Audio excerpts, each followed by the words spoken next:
The digital interface flickered one last time before dissolving into a reality far more vivid than any game. I felt the sudden weight of a body that was not mine, yet responded to my every instinctual command. Spread out behind me were 10 massive wings, as dark as the deepest obsidian and heavy with ancient power.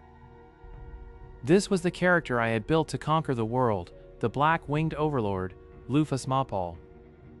I stepped toward the balcony of my long-forgotten fortress to see what had become of my domain. The world of Midgard stretched before me, but the sprawling empire I remembered was gone. Instead of the steel and stone of my reign, nature had reclaimed the land with aggressive vitality.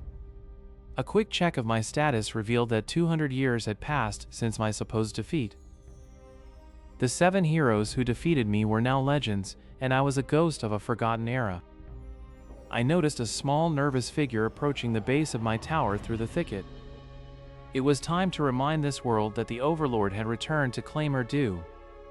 I descended like a falling star, the air screaming as my wings caught the wind at the last second. The travelers fell to their knees, trembling at the sight of the mythical wings they only knew from nightmares. I asked them of the current state of the nations, my voice carrying a resonance that shook their very souls.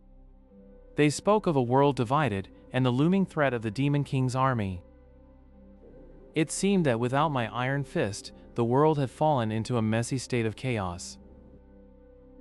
To fix this, I needed my loyal subordinates, the 12 heavenly stars, who had been scattered across the globe. I sensed a familiar, gentle magical signature emanating from the nearby kingdom of Svalin.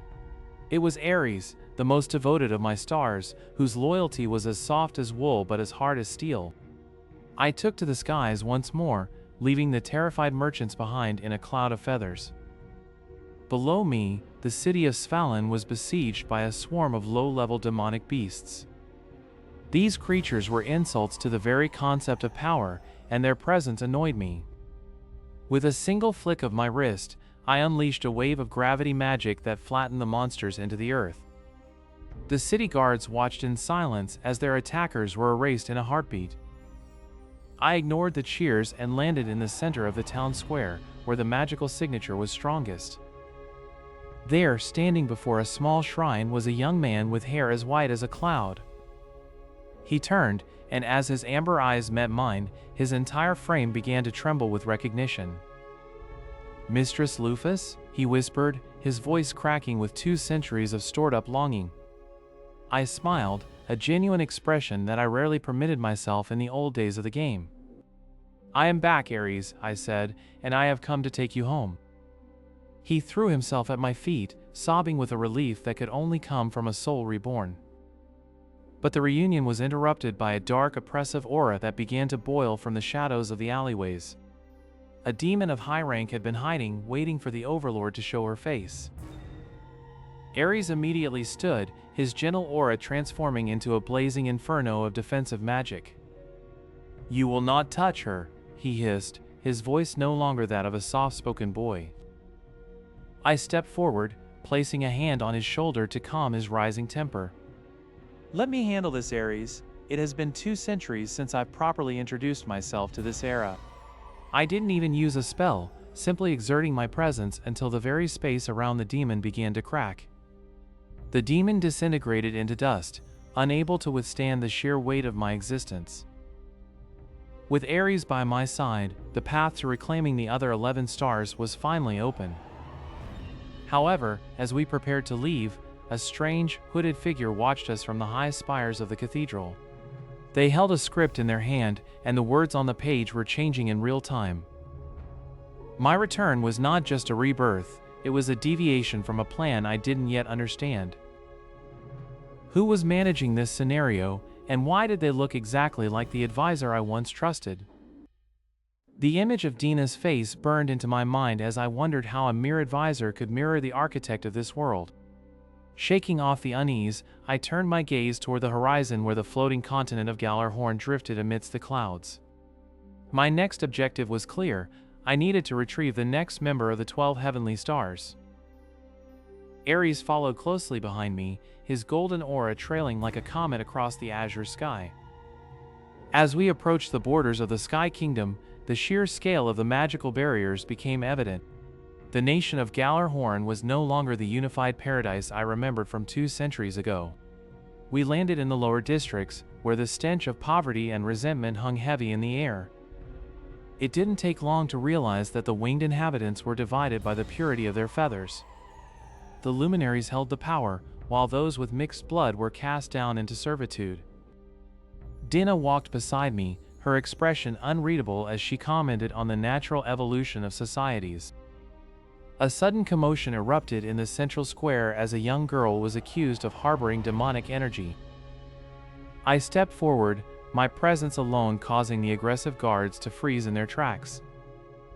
"Move," I whispered, and the sheer weight of my mana forced them to their knees.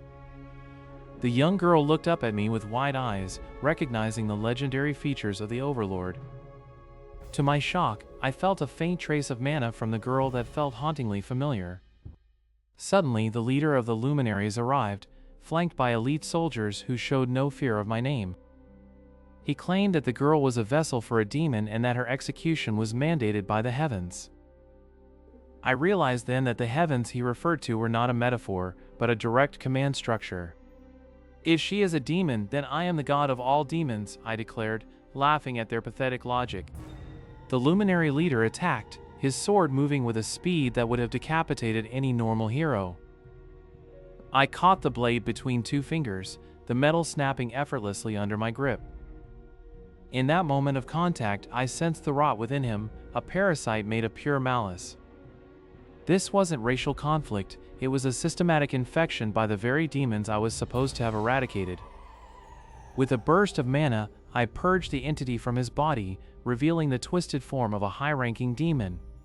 The demon tried to flee into the clouds, but I was faster, shredding its wings with a single wave of my hand. The crowd fell silent as they realized their leader had been a puppet for the enemy all along. I turned back to the young girl, sensing that her mana signature was actually a beacon for another star. "Where is the one who gave you this pendant?" I asked, pointing to the silver crest around her neck. She pointed toward the highest spire, the forbidden zone where the goddess was said to speak to the faithful.